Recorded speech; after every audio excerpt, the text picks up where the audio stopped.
नमस्कार. दम्याचा त्रास खरंच खूप अवघड असतो नाही का? पण आपल्या घरातच अगदी सहज उपलब्ध होणाऱ्या गोष्टी वापरून यावर थोडा आराम मिळवता येतो हे माहिती आहे का? हो, आज आपण दम्यावरील अशाच काही सोप्या घरगुती उपायांबद्दल बोलणार आहोत. चला तर मग सुरू करूया. तर मग मूळ प्रश्न हा आहे की दम्याचा त्रास कमी करण्यासाठी घरातल्या घरात काय करता येईल?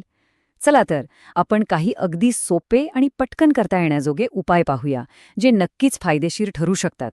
चला, सगळ्यात आधी आपण आपल्या स्वयंपाकघरात जाऊया, कारण तिथेच निसर्गाचा खजिना दडलेला आहे. हो, काही अशा औषधी वनस्पती आहेत ज्या दम्याच्या लक्षणं कमी करायला मोठी मदत करतात.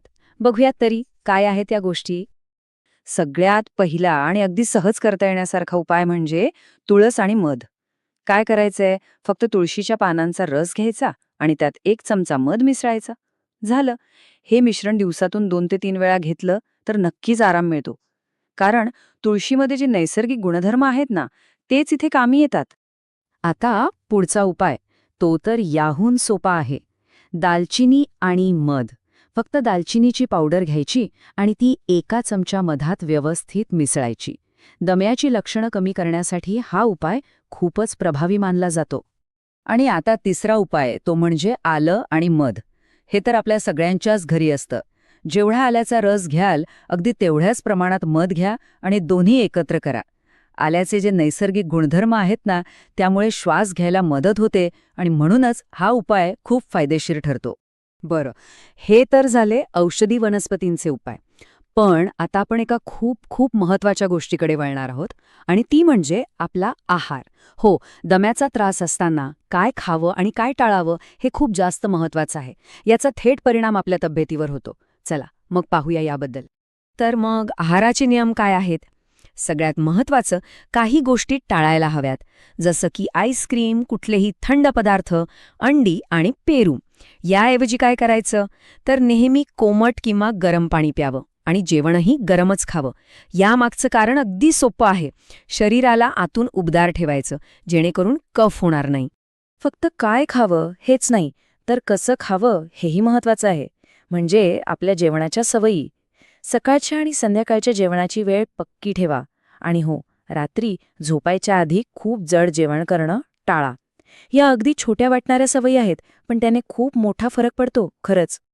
ठीक आहे, आपण औषधी वनस्पतींबद्दल बोललो, आहाराबद्दलही बोललो. आता या व्यतिरिक्त अजून काही सवयी आहेत का ज्या आराम देऊ शकतात? तर हो, नक्कीच आहेत. चला, आता अशाच एका महत्त्वाच्या टिपबद्दल जाणून घेऊया. ही टीप आहे छातीला तेलाने मसाज करण्याची. हा एक जुना पारंपरिक उपाय आहे.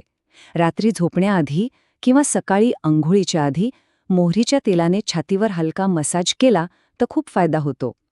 असं केल्याने काय होतं? तर रक्ताभिसरण सुधारतं आणि श्वास घ्यायलाही थोडं सोपं वाटतं.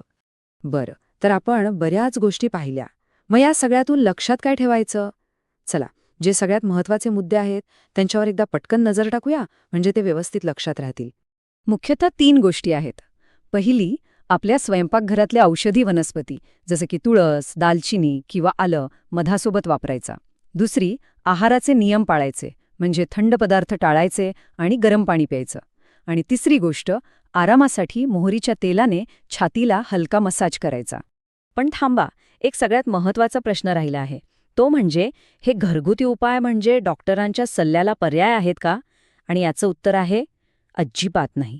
हे उपाय तुम्हाला तात्पुरता आराम देण्यासाठी नक्कीच मदत करू शकतात, पण ते डॉक्टरांनी दिलेल्या उपचारांची जागा घेऊ शकत नाहीत. त्यामुळे लक्षात ठेवा, कोणताही त्रास होत असेल तर सगळ्यात आधी डॉक्टरांचा सल्ला घेणं अत्यंत गरजेचं आहे. कारण आपलं आरोग्य हेच सर्वात महत्त्वाचं आहे.